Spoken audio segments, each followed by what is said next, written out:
Let's go over a sorting algorithm introduction. I'm not going to code the sorting algorithms in this video. If you want to see that being done, check out the video in the playlist, link below the like button. I'll code both of these with you and I'll explain everything as we do it.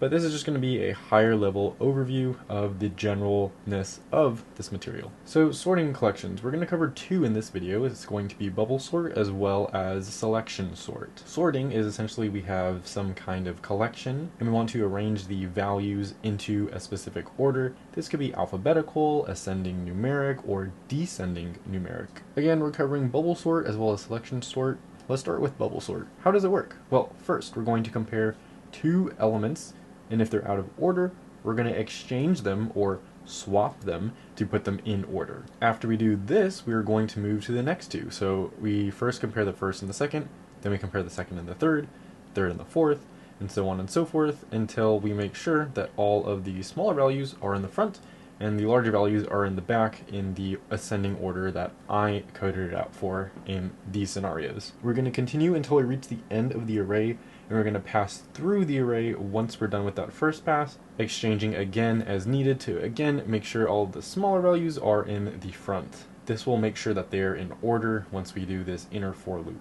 as well as the outer for loop. We're going to repeat until they pass with no exchanging. This represents order. The pros and cons now. The benefits are that it's easy to understand and it's easy to implement. The disadvantage is that it's pretty inefficient and it's slow for larger arrays, and that's just due to the fact that we have to examine everything a lot of times. In the code, I have our function prototypes up here, which allows me to code below our main method. So you can see I have this vector int right here.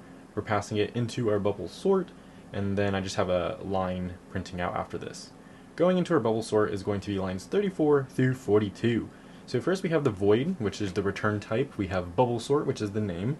And then I have a vector int, ampersand, and ARR. Do you remember what ampersand is? If you don't, that's cool. We discussed it in previous videos, but it's a reference. So if you just pass in the ARR without this ampersand symbol, you're only passing in a copy of that array, or that vector, whatever. To modify the original data, you need the reference pointer to it, so the ampersand symbol. And if you look inside of my function prototypes, you have to have the ampersand sign with these as well inside of the arguments list. The outer for loop is going to allow us to go through every single index and take this index and then this index, the value at each index, and compare them to see if we need to swap them. The inner for loop is going to do the same, but minus the I, because once we do one loop of this, we don't need to do that again, and then also minus 1 just so we don't get an out of bounds for the size, because remember, size is going to be basically the whole length of our collection, but minus 1 due to the index. Index is length minus 1. And then we increment our j as well as incrementing the I up here. So if our j value, which would be this one, is greater than this one right here, we are going to want to swap them. That's pretty much it. Swapping 4 and 5. So now we have 4 and then we have 5, and then we're going to go through this loop again. Next position we would have this one and this one, but instead of 4 we would have 5 here, so we'd be swapping 5 and 3. You can see then we had 4, 3, 5. That's more in order, but still not all the way in order, and that's why we need this outer loop to look and start at this next index and keep going. And that's pretty much going to be it for the bubble sort. That'll just repeat. With the selection sort, I made a little bit of a mistake, so sorry if you try to copy this. Just fixed it though, runs good. So our selection sort is going to be the following, where it's just like the bubble sort in the header, but after that it's going to be quite different. So we still have this for loop and it runs through the outer part, and it's going to run through every single element inside of here. It's typically the case whenever you want to look at the indexes, and then if you want to modify, you'll typically have another loop with statements inside of here. Remember, selection sort deals with a minimum value, so we have to have a min, and we're going to set it equal to our current index 0. So we're going to store index 0, which holds the value 5. And then we have a for loop again inside of here, and this for loop is going to get the next element. This one is going to be equal to I plus 1. That's how it gets the next element. We're running this as long as it's less than the size.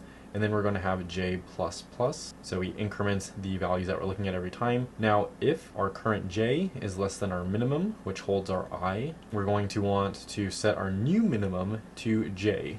So that's going to update this j value. So now it's going to hold index 1. And then we're going to go through this for loop again. Now we're going to say if this was previously 1 because of the plus plus plus, it's now 2.